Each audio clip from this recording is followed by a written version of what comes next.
Hello, good morning mga ka-idol. Niya na punta. May buntag ninyo diha. Bagyong uwan na pod. Oh, akong mga hayapan, ako na pong gi-arrange ni sila nga dili maepektuhan. Giagian pataglinog resibo, agian ta sa Bagyo karon bagyo na pod. Akong kabaw.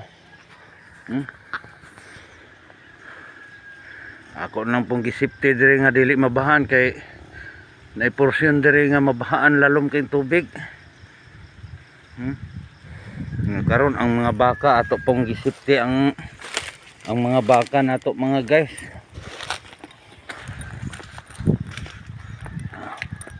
Sipti tanay atong mga baka mga guys kay bagyong uwan nya karon rabang landfall pod Domingo. Wala patay kwarta ani kay pobreta. Nya ingon pa aning kastigo sa Ginoo gihatag sa tuwa. Oh nawa mga guys, akong hayopan ako nang gisipti ko mga baka oh. Si Jaguar kare si Gatasan.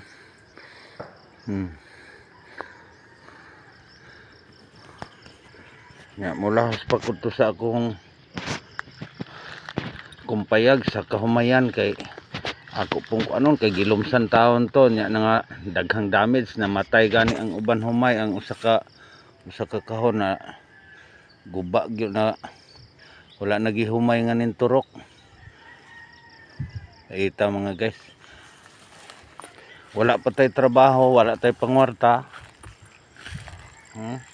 Aning kamot lang tag uma para makakaunta giguba pud sa bagyo.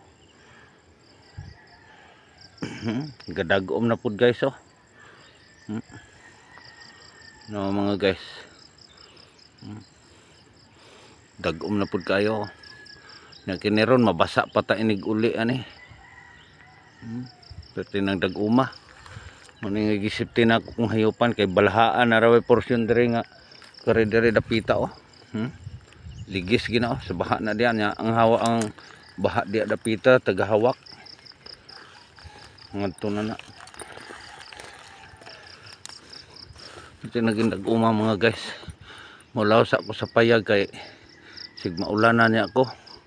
Layo-layo ra ba mga 1 kilometro baklayon gikan sa balay mga guys.